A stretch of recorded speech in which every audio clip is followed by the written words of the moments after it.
Hello, listening people. Ooh. Fuck, don't do that, man. Don't do that. Stop. Okay. How are you, Bartek, fellow host of the Spin Polish podcast? Finally feeling a little bit better, Ryan, other host guy. Are you spooked? Spooked and spooky. I am this week the invisible Bartek. Are you a month? Are you a full month? Are you feeling monthly? Is it that time of the month for you, Monthly, Bartek? oh boy. Ooh. Oh, spooky, scary. Men becoming wolves, wolves becoming men. Well, I did have a blood nose the other week, but that wasn't in Really? October. Really? Did you have a bloody nose recently? Well, it was weeks ago. What happened? Well... I've never had a bloody nose in my entire life, so every time it happens to somebody that isn't my friend Tim, where he's the guy where he will bleed all the time, like randomly Okay. it will just go off and be like, oh, Tim's bleeding a nose, and you just go, okay, that's how it is. What happened? I didn't think it was that rare of a thing for people. I've never had a bloody nose, ever. Oh, wow. Fun fact, everyone, Ryan's also never worn one of those little party hats. Yeah, and I've never broken a bone, so there you are. Probably And broken. he's never cried. But I've broken hearts. And that's why Mine. Ryan's the real spooky one. Spooky, scary. What happened? I don't- Did something set it off? Did you blow your nose too hard? Did you hit your nose? I think it was, blowing the nose and also like a weather thing. I don't know. Weather. I didn't know that you had this weakness in you. That's why you are the spit to my Polish. Yeah, spit blood Spit and Polish. from my nostril. And we're here to be Polish and spit facts about movies. I guess the reason you didn't notice was because I'm invisible. Yeah, that's it. Well, is the blood invisible, though? That's the question. Well, the clothes I wear is invisible, so I guess the things inside me would be too. Well, you may have been naked without, no clothes, just walking around. Why do you need clothes if you're naked? That's true. Or blind. There was a Paper Mario game that acknowledged that. Yeah, so we're here to talk about movies and Paper Mario. Is Paper Mario particularly spooky? Does it ever get spookster? Are there those, what are the ghosts? The booze? The booze? Are there booze? Yeah. In the first one, there's a chapter where you go to a booze mansion, but then there's like a twist of like, oh, we're actually being oppressed by these ugly guys. So the booze are nice. In the first one they are. I can't remember if they're in. Are booze the others. traditionally evil in Mario? Or are they ambivalent? Or are they nice? Generally like trickstery. I mean, they're usually Okay. enemies. As same as like the Koopas. Like, oh, the Koopas are friendly sometimes, but if you touch them, And that is our discussion of Mario. Can't wait for... Do we know if they're going to be in the Mario movie that's coming out with Chris Pratt? The booze. I hope so. I like the booze. I know. We've got Luigi, of course. Donkey Kong's in there. Cranky Kong's in there. Oh, okay. Don't you remember Seth Rogen as Donkey Kong? No, I remember Seth Rogen as Donkey Kong. I didn't remember Cranky Kong. Cranky Kong's there, but that's enough Cranky Kong content for now. We are here to talk about a spooky movie because we're in October, where we recommend movies of a more October feel, whether they're direct horror or just have that feel. You know what I mean? When you just watch a movie and you just go, something's off, something's happening. You want to scratch yourself, but like you're not in a position to do it. That's it. And it's a spider crawling up your leg while you're playing the piano. Well, at one point it goes into the... Oh, it goes somewhere. And it goes somewhere deep. What a pervert. What a perfect film. And I recommended the film for this one. I recommended 2013's Stoker, which has a lot of stuff happening. But we recommend you give the film a watch if you have not seen it, because we'll get into the details and spoilers. But to give it a brief summary to appetize you, and then we'll say go away now, is it's a family mourning the loss of the patriarch, the father figure. It has recently passed away. We're seeing the fallout of that with the wife and the daughter, and wouldn't you know it, this handsome, suave man comes in to help fix the family, and he's the father's brother, the long-lost brother that nobody's really talked about, and they've said that he's been traveling overseas, and he's starting to put things right for the family in a way that's a little bit creepy. He stays with them as they're the guest. Yes, and that's all you get. Now go away and watch the film and come back. I recommended this because it has a few components that I was rather drawn to. The director is the same director as The Handmaiden and Thirst, a great vampire movie. I was tempted to recommend Thirst for this month, and I may, if I still get a choice this month, I don't know. I But think we all will, yeah. I don't know if I get another choice though. Like I can't remember if it lands. I think it does. I think I get one Dude, I before. think we're gonna have like 6 episodes this month or something. Awesome. But and Old Boy, which is one of his most iconic films. So he directed it, first English language film, written by Wentworth Miller, who is an actor you are familiar with far more than me. You're a fan of the Prison Break television series. Yeah, I saw the original 4 seasons. I think there's more stuff, but I don't know what they are. So you're a fan of them. We both like Nicole Kidman. She's one of those actresses that weirdly is adept at being in these rom-coms, these Oscar-nominated, Oscar-worthy films, these biopics, action films, comedies, and horror films. Mm. Specifically the type of horror films where it's her with her hair tied back real tight and she's wearing dresses from another time period, whether the film is a period piece like the others, or she's got that, because Nicole Kidman has a very specific look and a very specific way she speaks, and it can be really honed in with something like The Killing of a Sacred Deer. I was about to say, yeah, I think that's the last time we saw her, and both of these films, she's like playing a mum in this very unsettling film. A grieving, tortured figure, but very differently played. That's the most important thing. And you as a viewer, your sympathies are very different for those two characters, I would say.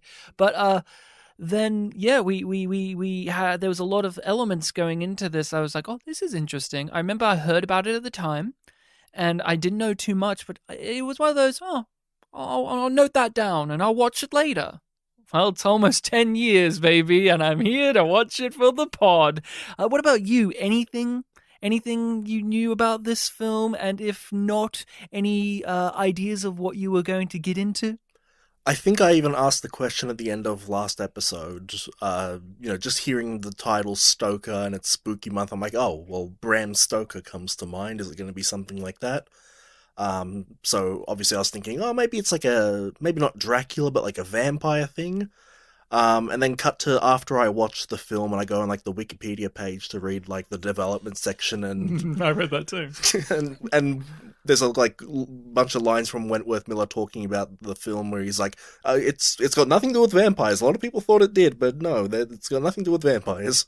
I remember you asked that, and I said, I don't know. I have a feeling it probably I may or may not. I was leaning towards that it's mainly going to be a family drama. There was an explanation in all those sentences, something like, oh, it's a reference to like the people on the trains who like stoke the flames in the boiler to keep the train running, so something like that. Yeah, and I have my own interpretations of what the title refers to in the context of the film, not in the context of whatever the writer or director has to say about it. So but so you had a feeling like maybe there's going to be some vampire shenanigans. Yeah, and maybe just to even generalize it further, like maybe something supernatural. I don't know, but yeah, it didn't really end up being that. You did know the things I mentioned just now going in. I mentioned at the end of last episode, and that piqued your interest, especially Wentworth Miller writing. You're like, what? Really?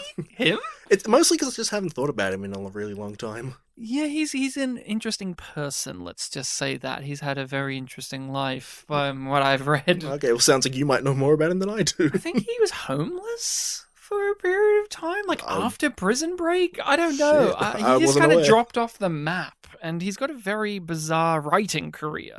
And then we'll talk about that because that's appeared in the trivia a lot, that this is a sequel to a script he has written, but that script hasn't been created, about Uncle Charlie. But, okay, let's just dive into Stoker. What did you think?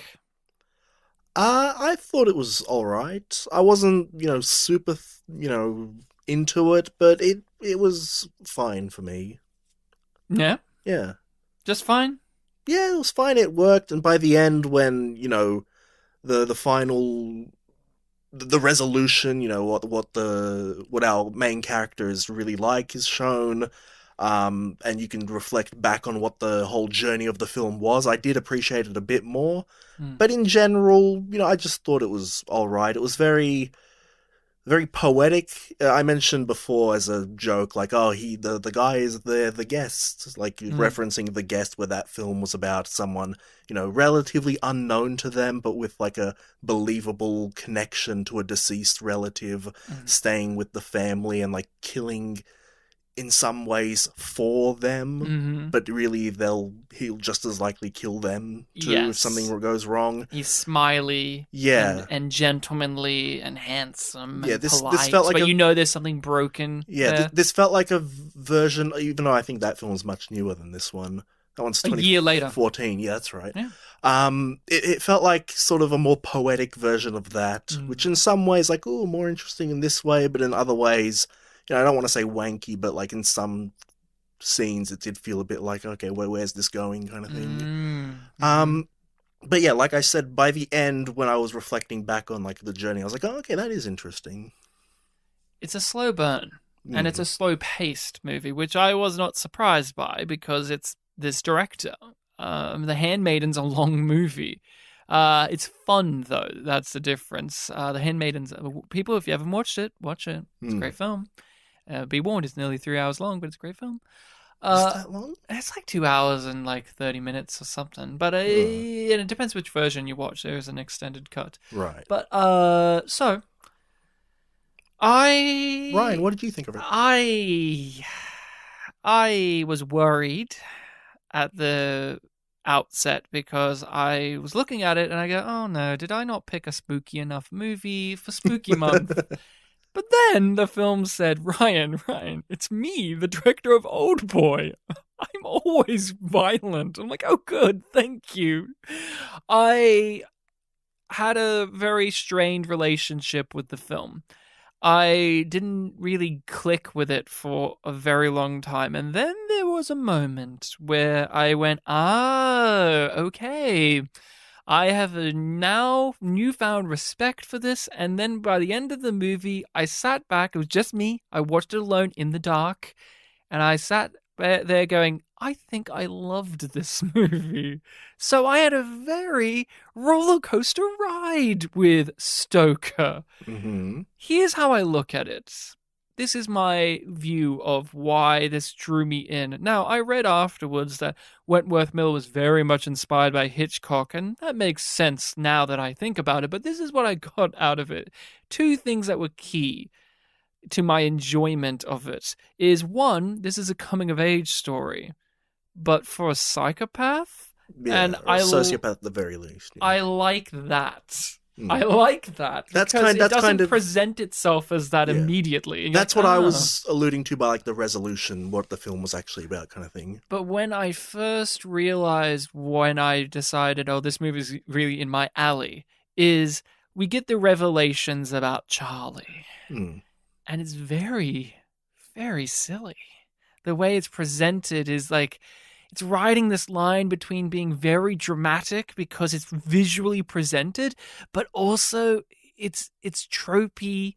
You've seen this stuff in lots of exploitation and B movies and just general thrillers and chillers, but it's being presented with this utmost professionalism and sincerity and artistry.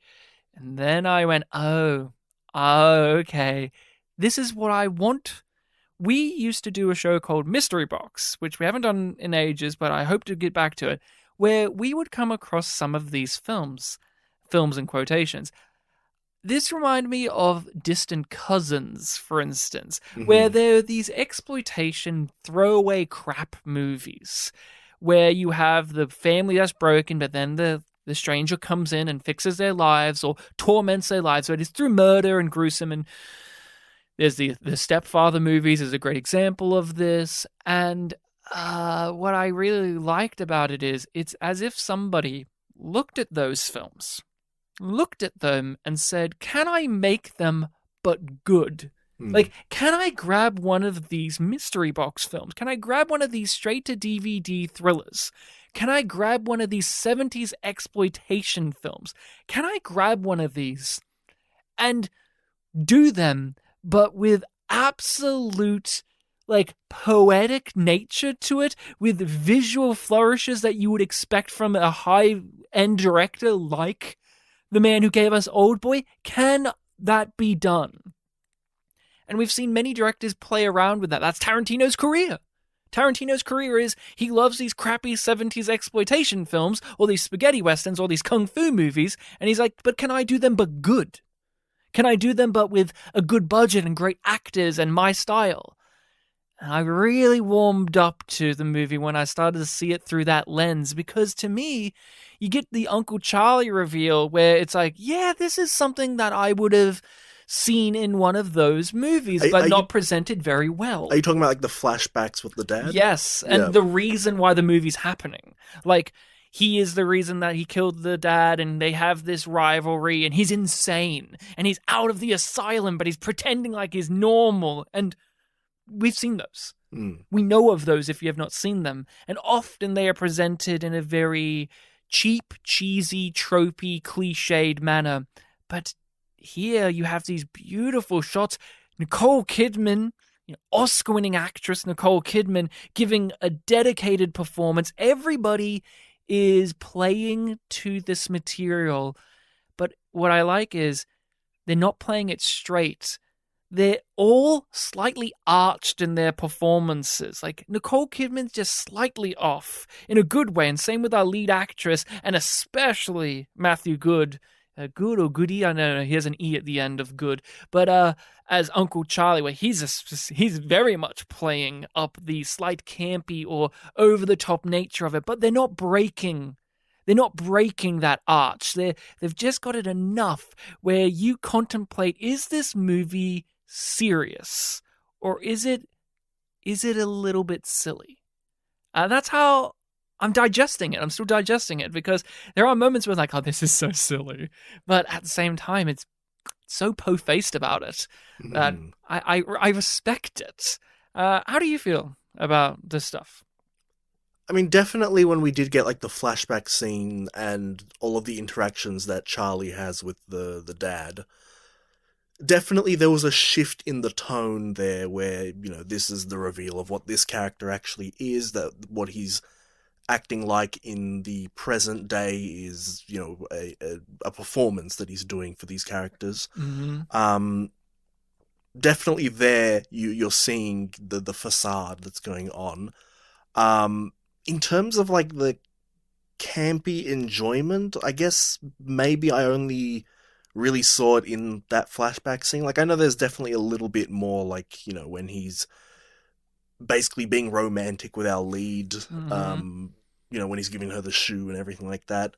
But for the most part, just because most of the movie is kind of playing it so seriously, I don't really see it that way. I mean, in the terms of like the reveal at the end, again, the way that it resolves the whole plot and shows you like this is what the story was all along, I can definitely appreciate it in that sense.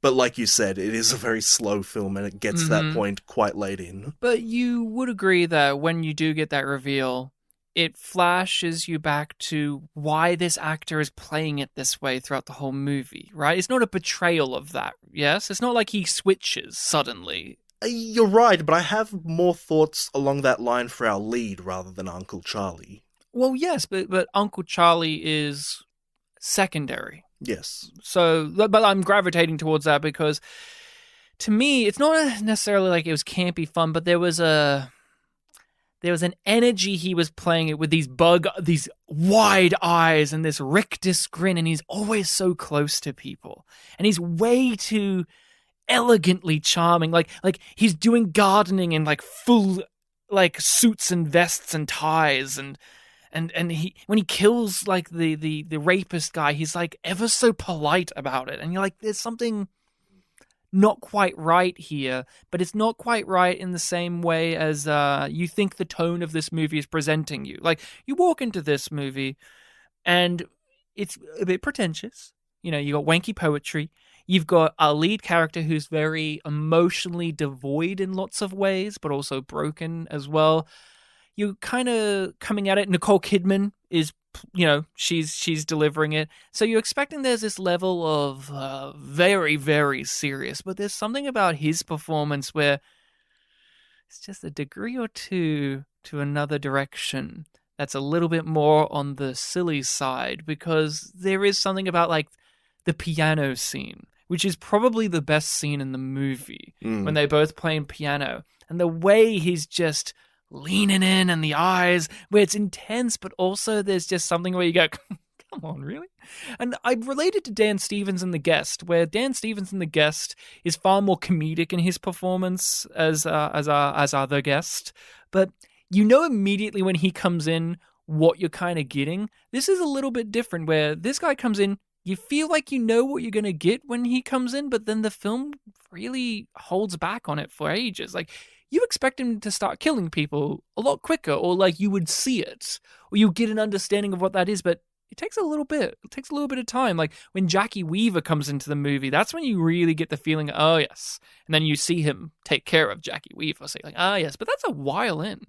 It's a good chunk of the movie that we get that happening. Yeah, well, technically he gets the housemaid first, but But yeah, we don't really get that reveal until pretty much the same time as the Jackie Weaver one.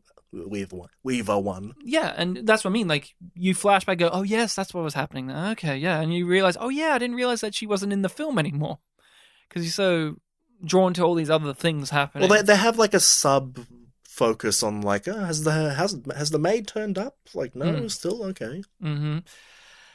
So talk to me a bit more about the movie. So what were some elements that drew you in, or got your attention, focus? So early on, when the maid was still around, there was that line about. Oh, it was actually like two of the other maids were talking about, gossiping about the mum, Nicole Kidman, and talking about how like, oh, with her husband gone, she has to look after the daughter. Oh, well, actually, with the way that the two of them are, the daughter's the one looking after the mother.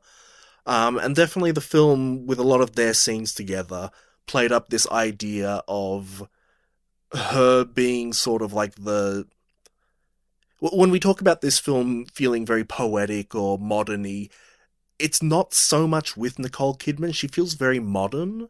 We have that whole scene where India, the main girl, Mia Wasikowska, is like reading, and she's basically criticizing Nicole Kidman for, kind of trying to get over the whole death and mourning thing very quickly, by bringing up like, oh, in these cultures they would mourn for 3 months or 3 years or something like that.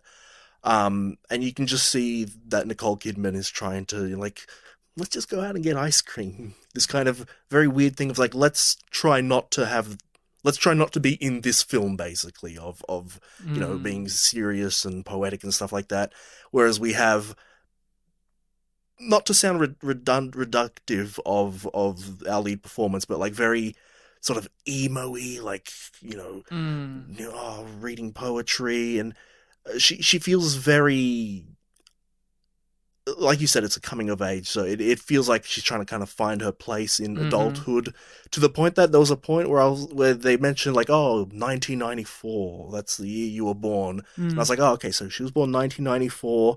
This film was released in 2013. So she's around 18, 19, just finished school, things like that. Then we suddenly get a scene where she's in school, and it's like, oh shit, no, she's still a student. Yeah.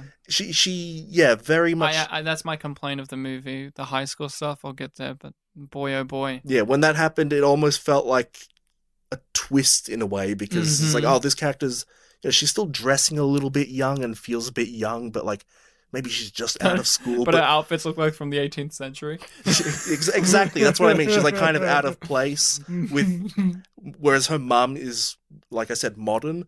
But then no, you get a high school scene and there's like a dumb jock bully, and it's like, oh, okay. Yeah, who's I know that actor from a bunch of things. He was in those prequel X-Men movies. But to go to that book scene for a second, though, I think what's really key to understand the main character in that moment and her relationship with her mother is like, I get it. She's being, the angsty emo teen. Yeah. But they do say in the movie, like, Nicole Kidman can't leave the house. Like, she's incapable of leaving that house. She has some mental illness or some mental trauma. That's why she never went on the hunting trips with them, or never connects with the daughter because she can't. She's unable to connect with her daughter for her own reasons, as well as her daughter's reasons, which we find out during the movie. So when she's having that scene where it's like, come on, darling, let's go out for ice cream. It's like, we won't go out for ice cream. So why are we doing this? Mm. So I'm just going to have a go at you for wanting to speed through grief. And so I got it. I was like, yeah. And hence Nicole Kidman still at the very end of the movie, she still can't leave the house. She still can't get off those grounds. She sees her daughter's shoes strung along the stairwell and out the door, and she's unable to go out and go get her daughter because she's incapable of doing that.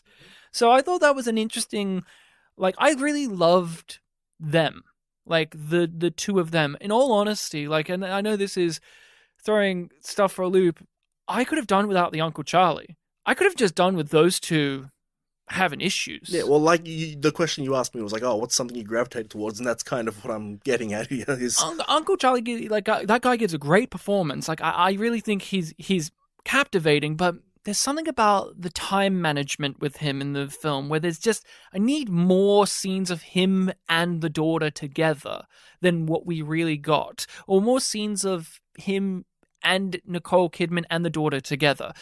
There's lots of scenes of him he's outside doing stuff. I guess, again, because the guest was really on my mind throughout a lot of the film, I was remembering in that film, you know, there was a much bigger family, like more family members, and we kind of had a dynamic between the guest character and the whole family. Whereas in this film, it's just him and these two characters, but yeah, like you said, a bit of management of like more of them all together, more focus of like him and India throughout the film before like the big reveals and stuff like that. Yeah. So let's talk about some negatives. The high school thing. We didn't need that. The only reason, I mean, do you want to take a guess what the reason that exists, like why that exists? This whole high school, the bullies and the good guy, white knight, like, what do you think? Well, I guess my guess would be, given that our director is South Korean and apparently is not fluent in English, possibly to attract an audience that's American with something familiar? Oh, no, I'm not thinking from that business perspective. I'm thinking in the movie, there's a turning point for her character.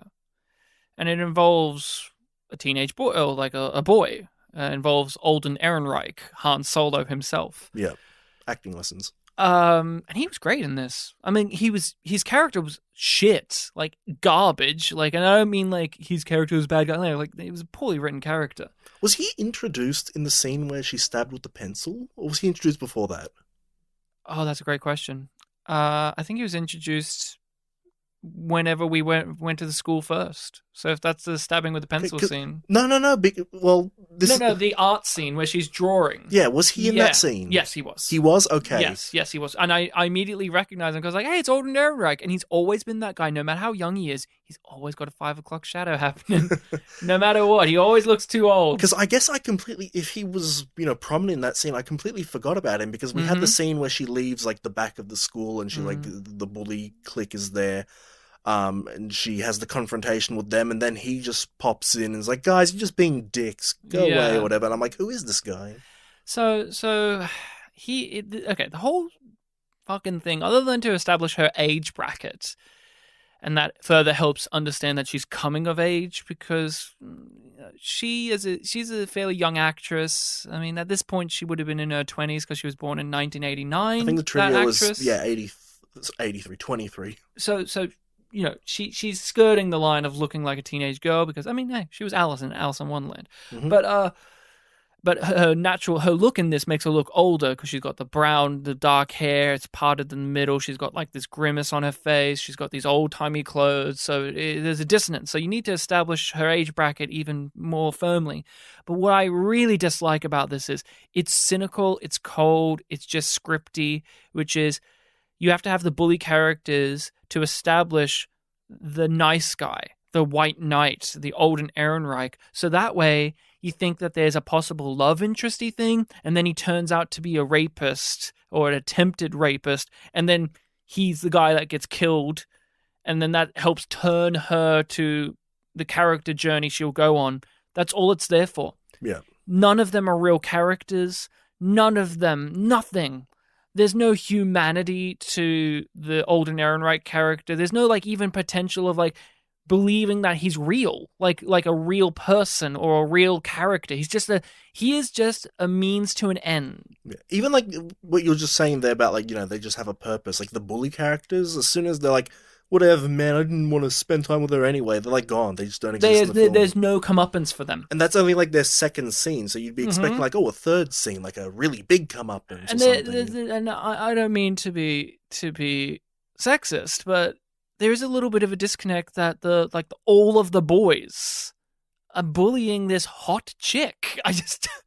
I just couldn't believe that. I'm like, I at least have one or two girls there to kind of bitch about how she's not like traditionally feminine in her appearance, like how Nicole Kidman does throughout the movie. Like Nicole Kidman's character serves as that, where she's wanting her to be more of a teenage girl.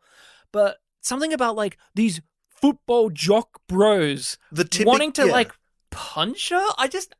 You need them in their archetypes are like typically the antagonists to a male student. Yes, who's like their bully picking on things. And we're not talking about real life here. We're talking about how movies and TV shows work. There's shorthand, there's cuts and corner, and not saying you can't have male bullies against a female student. You can. You just need to dedicate it to it. And that, to me, that was the weakness of the film. If I had to come in and tell Wentworth Miller how to write the script or how to edit this, you need to do that. You need to fix this element up or get rid of it entirely.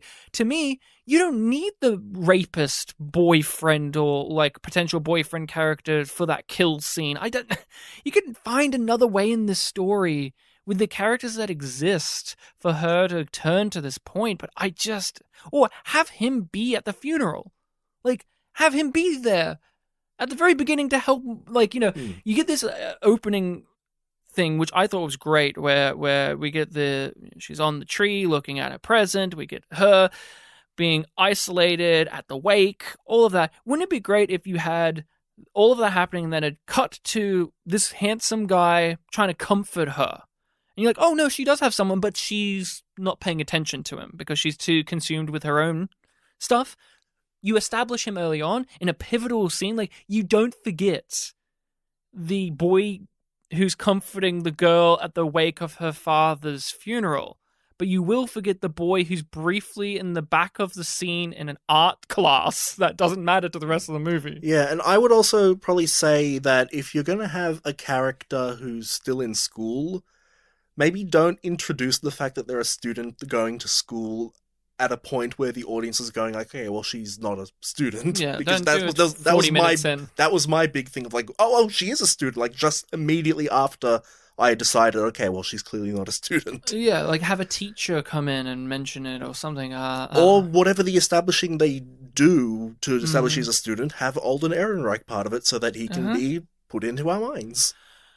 That's my weakness. I don't think this is a perfect film, but like I said, I did grow to love this. And again, this is a part of that, to me, grabbing this, like, B-grade type story, where you would see that character, the seemingly nice guy who then gets a bit handsy and maybe a bit rapey, and then the slasher killer, the evil Uncle Charlie or the stepfather or whatever it is in these movies, comes in and kills him because that's my girl, don't touch her, that type of thing. And then it puts our main character in an awkward position because the guy was doing something wrong, but she didn't want him to die. And then her relative or her father or whoever it is the killer. So it's like, oh my God, what do I do?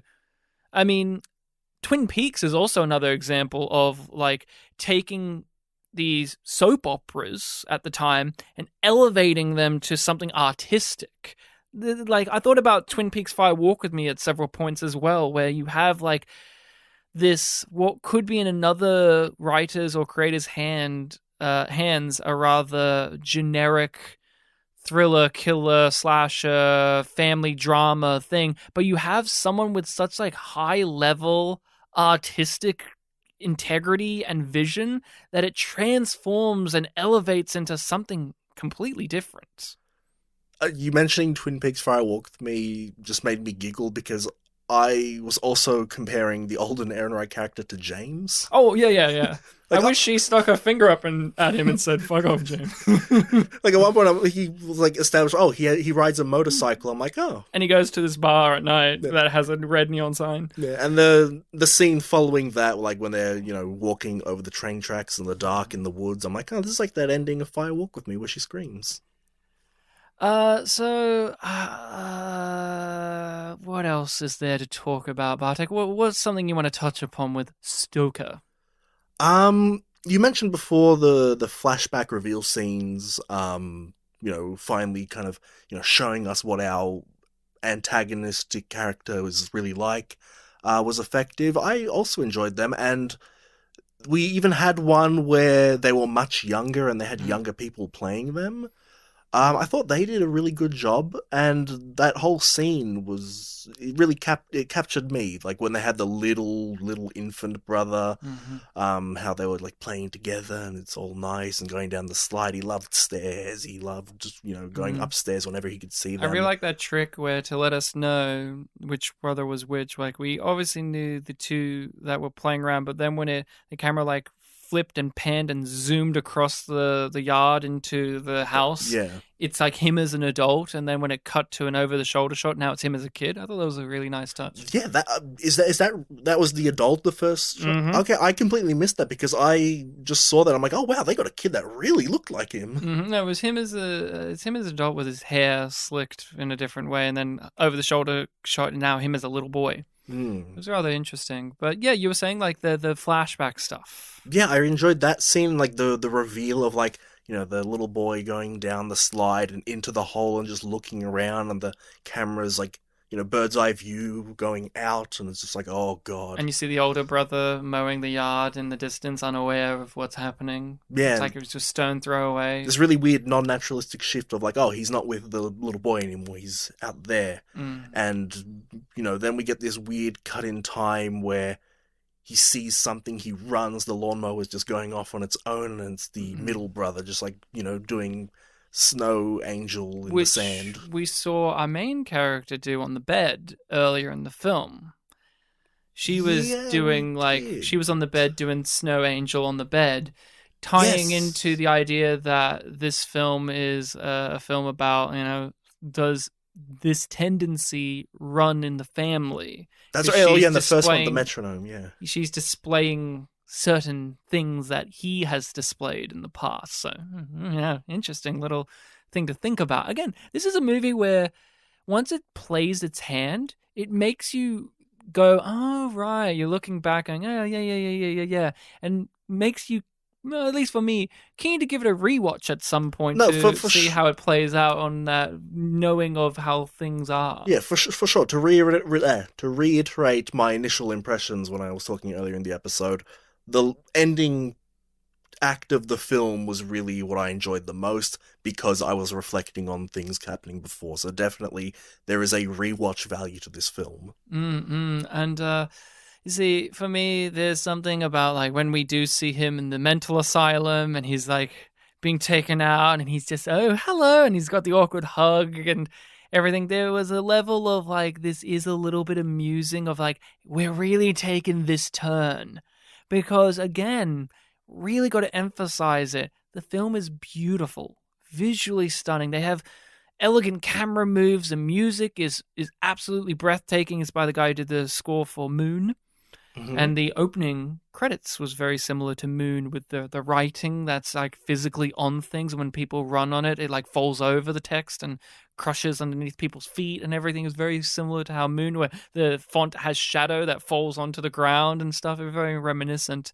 But you have all of this, and then it takes this turn where it's just like, oh yeah, okay, it's like he's crazy, cuckoo, and he's got like the kooky evil smile. And when you think about it from a Hitchcock perspective, it makes sense as well because that's Psycho. Like Psycho is is the classic example of, that would have been a Roger Corman film, like the typical like sleazy shot real quick killer movie, but Alfred Hitchcock did it and he made it really, really well, and it's like this really regarded film. But when you think about it, it's very much a low end genre idea of like, yeah, the guy who is his mother and stabby, and he wears her clothes and all of that. But it's presented on a high end level by a master of their craft, and that's how this is. Where we have this moment, and you go, "Oh, this is a little bit silly," but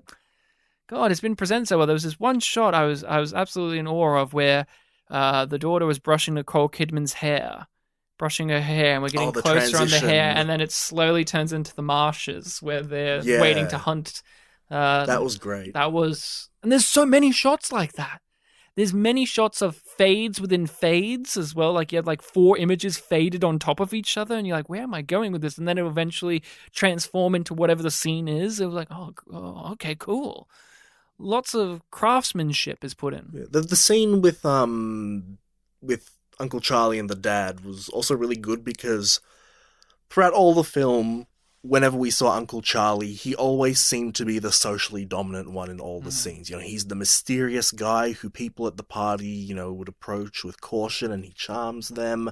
We've got the He mum. doesn't wear black. He doesn't wear black. We've got the mum character who definitely has her own issues going on, whatever they might be. So, she's very open to his influence. And we even have our main character, India, who, is wary of him, but doesn't really have the personality that would, like, overpower his social power. She could be lured in by him. She could be lured in by him to, in some scenes, work, some scenes it doesn't. But then when we see him with the posthumous character, the one who's basically just been a legend to us, we've only seen him. Whenever we do see him in scenes, he doesn't say a word. We just know his reputation by what the characters say about him. All of a sudden, we see him in a scene where he's acting normally, he's talking, he's stern, and Rational. and the interaction that his younger brother Charlie, the one who's been socially dominant in all these scenes, has with him is definitely more submissive because he's Mhm. he's doing like the crazy guy in the mental institution, smiling all the Awkward time, hugs. awkward Yeah. hugs, and it's like, okay, he's trying to appeal to him. He doesn't realize that the dad has an agenda of like, oh, I bought you this apartment, and and Charlie's like slowly piecing together like, what do you mean? What do you mean? So it's clearly this character has. I'm family. You have to love me too. Yeah, so clearly this character has a social power over him. So when we do see him acting a little bit more silly, it's because this is the one character that can make him vulnerable. I also really appreciated when you look back on the father, who was played by Dermot Mulrooney, who was the main lead in The Wedding Plan, which we've covered on the podcast. The Deborah Messing film, the one where she hires a gigolo to come with her to a wedding. That was called The Wedding Date, wasn't it? The Wedding Date, sorry. The Yes. Wedding Date. I always get it wrong. The Wedding Date. He was the lead. was the lead. Okay. Yes, that was the guy.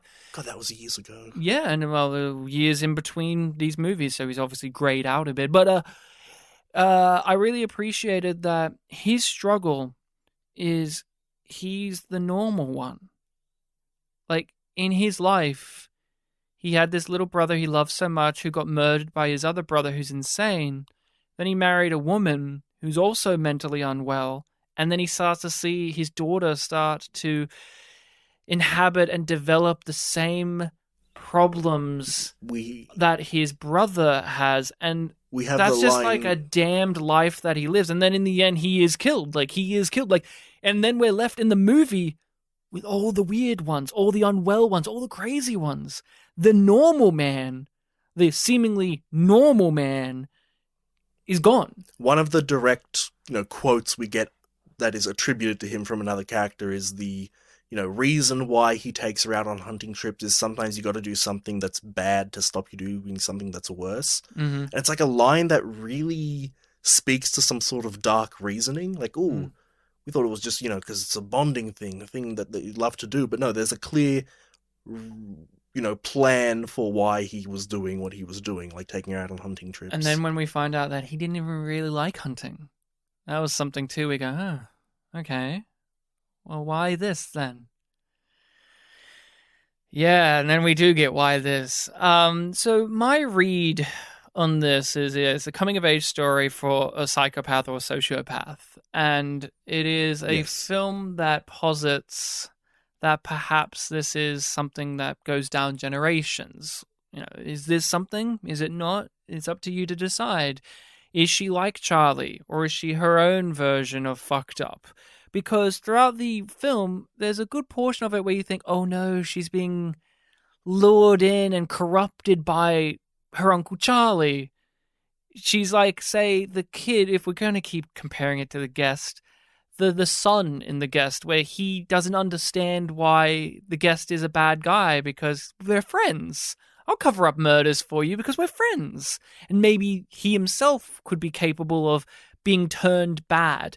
But you slowly start to realize, oh no, no, no. She's already been like this. The dad took her on hunting trips because to quell the bloodlust of a killer, one of the tactics is they kill animals. That is what, psychopaths often do, is they hurt animals. I read it as he saw this in her and he was trying to quell this by giving her an outlet for her inherent tendencies that she herself hasn't realized, but he did. So that's why he took her on all these hunting trips. I fully agree with that, but I think your phrasing there was like a tactic is to harm animals, whereas the actual thing is that that's an early sign. Oh yes, it's an early sign, but he's using it as a a therapeutic tactic. Yes, that I fully agree with. Very, very interesting when you think about this, because you don't think like, oh, she's into hunting, okay, cool, and it's like Nicole Kidman's character, her goal in the movie in a lot of ways is to confuse us, the audience, on these details, because we look at it as, oh, she's daddy's girl. She's daddy's little girl. Yeah. Not mummy's little girl, but really it's no. She wasn't daddy's little girl. She was Uncle Charlie, basically. No, she's the one that made Exploding Varmints Part 1. Yes, but she's Uncle Charlie. That's how the dad sees her. Yeah, I was going to bring up basically that point where, she's our main character. She's the one we're following. She's the one whose perspective that we are, quote, trying to see everything in this film from. And so because she is our main character who's, this very awkward person, like we said, sort of emo-y, poetic, contrast with the mother, daddy's girl kind of thing. You also think of her like as an innocent lamb where other people can guide her to places. Misunderstood. Like there's a character here who is growing, it is coming of age definitely throughout the film. It feels like that. We just don't know the true nature of it. Everybody treats her like a child. Yeah, even Jackie Weaver. We're expecting some sort of, inherent light in this character. And whether she ends up in a dark place or not, it's going to be because of the evil forces of something outside, or the fact that she never got the things she needed to get to a happy ending. But then like I said, the interesting reveal that really grips me is the fact that Dum Dum, throughout this whole film, she was clearly showing sociopathic tendencies. It's cutting class all over again. Like, the guy who everyone thinks is the killer is the killer. But we didn't think that she would be like that because By the way, sorry everyone, spoilers for cutting class. Oh, I'm so sorry for Brad Pitt's first film. But you don't expect it fully. You know that she's twisted and damaged, but also I think, and this is just my viewing of media, there is a romanticizing of what I'm going to call the Wednesday Addams type character that she inhabits, where it's the gothic, teenage, brooding, fucked up girl, but really they're not a killer. But like Wednesday Addams in those Addams Family movies is very much like this, or Daria in the TV show Daria, or like the girls in Ghost World, where there's just this element of, we accept this type of female character in media and don't actually theorize, like, what if they were actually mentally unwell and like psychopathic. Well, this film is like, no, we're going to do that. We're going to do that, and you're going to think that we're not doing that for a while, but really we've been doing it the whole time. You just are so familiar with the Wednesday Addams type girl characters, and we've played you like a fiddle, fool. For me, the Wednesday Addams thing never works, because the two things I've seen that are Addams Family related, Wednesday's like just a little sweet little girl, the 60s show and the cartoon. I know that there is like the like the monotone Wednesday Addams one. Christina Ricci, Yeah, yeah. I've never seen any of those Wednesday But ones. you Yeah, know these I know type the of archetype. female Yeah, characters, and I imagine you have them a lot in your animes as well, even in WarioWare, like Ashley, things like that. Yeah. and it plays you with that because you go, oh, okay, like she may be, an outsider, but she's our lead, so it's the adults that are wrong, and she's the one. No, no, no, no, she's a bad person. I, I okay. The again to give the film praise, it played me. It played me with the shower scene that she had, where you Oh think that yeah. she's crying over the fact that she just witnessed this boy that she's known for maybe all of her life get murdered in front of her eyes. I thought that it got me. Okay, I didn't expect it that she was wanking off to it and really enjoyed it. I was.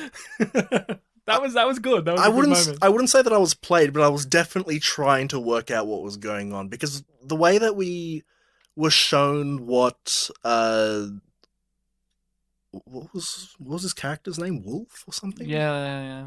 Whatever, Alden Ehrenreich's character, the way we were shown what he was doing, when we saw the scene, it seemed like he was starting to rape her, and then, Mm. Uncle Charlie came over and, like, choked Hog-tied him, him in a basically. very Yeah. casual way. Yeah. But then we got another flashback to the scene where it, like, played out a little bit differently. So I'm Mm. like, oh, is this like an unreliable Mm. narrator sort of thing going on? Was she actually, like, properly raped for a bit, and like this is Mm. her Mm. trying to wash away, the Mm. disgusting feeling, or is this meant to be, having a little bit of a date with her palms? No, and also you have the POV shots of his throat being like choked out, and you're like, oh, this is the image she saw of this person dying. Not even his face, the life going out of his eyes, but like the throat, and you go, oh, maybe this is her processing this trauma right now. But then you see, and you go, oh no, no, Yes, when she has the very she's turned on by this because this film is dripping with well, sexual vibes, sexual energies, especially Uncle Charlie. when the shower scene ended and she just had that calm look on her face, I'm like, okay, now I know what happened. There's a lot of sexual stuff happening. What did you think about the showdown? I guess the ending where Uncle Charlie and has to we have to take care of Nicole Kidman. What did you think about that? Where Nicole Kidman's the last person left that they have to worry about. What did you think of that whole ending sequence and how it played out? So one of the things that happened there is, well, one of the things, it's literally the shot, the gunshot, where I almost called him Alden Ehrenreich. Uncle Charlie is, basically down on the ground with Nicole Kidman trying to kill her With the belt. with the belt, the classic belt, the iconic belt of the film. It was too big for him. Too big for him, yeah. And India, our lead, has a gun, and she's aiming it at the two, and it's like, ooh, who's she aiming at? And because we really don't get a lot of, I guess, internal monologue from her. We don't fully understand how she's feeling about this whole situation. Like, is she in love with Uncle Charlie? Is she just, playing him? We had the staircase scene. The staircase scene, yeah. It was a complete toss-up of like, okay, which one is she going to shoot? There's the shot, there's clearly silence from the two, and then we're just waiting for the reveal. Like, okay, which one was it? Did she kill her mum or did she kill Uncle Charlie? And honestly, I think I would have believed it either way because, this is just the character that we're dealing with. Well, I was more enamored with the lead up to it, where Uncle Charlie was sitting at the piano, and Nicole Kim was going up to the bedroom. He was sitting at the piano, right? Yeah, I think so. And it was like she's going to go up to the bedroom and just chill out, and then Uncle Charlie and India are deciding, well, we're going to pack. We're going to leave. And then it's like, well, I'm going to go upstairs and, what yes, I'm doing here. He has that line. It's like, Nicole Kidman leaves. She says some line about, like, disapproving. He's like, India, pack a small bag. Yes, we're going to be leaving now. And he goes up and he's going to try and kill her. And again, the acting between them two, like Uncle Charlie and I like how we keep calling her Nicole Kidman, but Nicole Kidman was really great in that sequence. Like you really felt it because again, we've got skilled people here. Nicole Kidman's playing a fragile character, and it can be very one note. It can be very dismissive as well, but there's something about the way she plays this role where she's she keeps you engaged, is what I'll say. And so when you have them facing off at the end, and you know that he will overpower her, because of course he will, but you're still wanting to watch it. And I really didn't know if our main character was just going to pack the bags and be like, all right, kill her and let's go. Or like she'll grab the belt and Or do like it we herself. never see what happens upstairs, something Oh, like that. I was hoping that we would, but like I didn't know where it was going to lead to. I didn't expect the gun to be grabbed even. Mm. So and we had set up too, like the Nicole Kidman burnt all of these animals, so that could have been a final push for our main character to kill her and to be wooed over to the dark side. But then, yeah, her shooting the uncle really let us know, no, guys, this isn't a story about me being groomed by the uncle into being the killer. I've always been like this. I've always had this within me. I thought that was neat. Yeah, I actually appreciated it a bit more because one of the other films I was thinking of, and the title's escaping me, but it was the Sean William Scott film we did earlier this year. Because in that film, one of the big reveals at the end is like, oh, his wife also has been like kind of groomed to the side, and they're like, a duo who's done horrible things. So I was Bloodline. Bloodline. Yeah, I thought it was like Blood something. I appreciated the fact that like, oh, this isn't a film where it's two characters end up together. It was different. It was one character is the one at the end. Like that felt a bit more. And that's Stoker. Any other moments or bits or things you want to discuss, or are we good?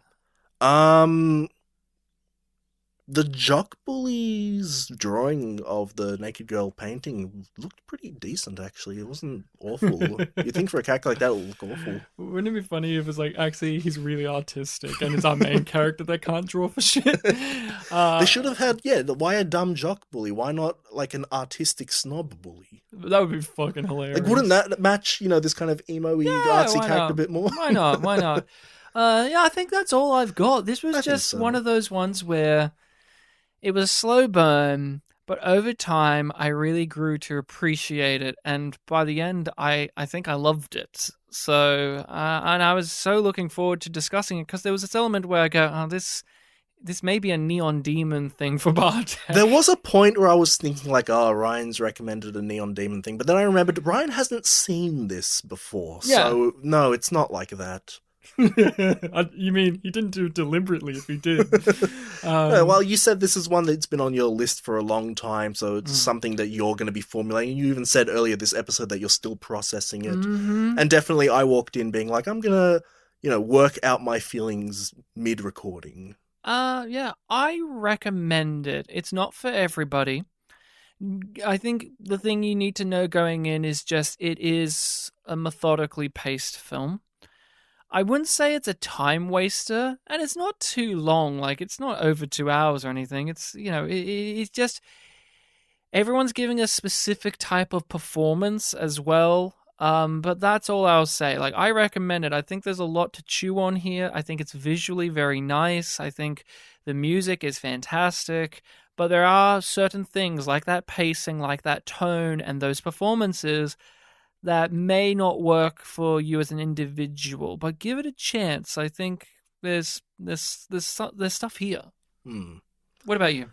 I think I would also lean to, giving it a chance. I'm not as confident in my recommendation, but there is definite value in this film.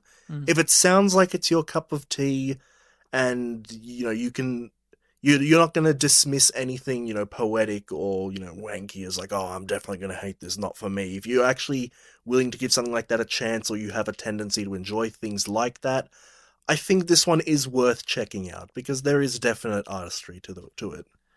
But yeah, it is very slow. Yeah, and specific. Yeah.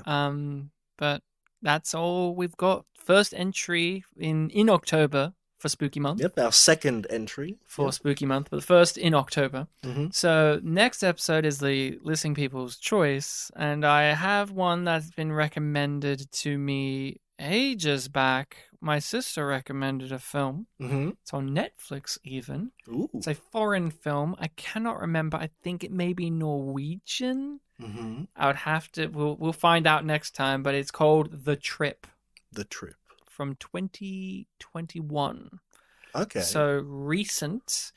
I don't know. That kind of contrasts your ages back thing, but fair enough, yeah. Well, ages back because my sister was like, please watch this, and it was like at the start of the year, and they're like, oh yeah, sure, I'll watch it, and now it's like nearly the end of the year, and I haven't watched it.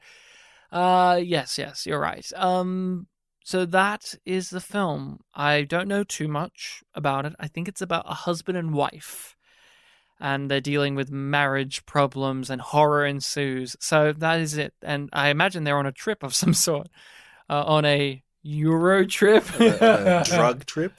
Oh, yeah, maybe. There is a drug trip scene in Euro Trip.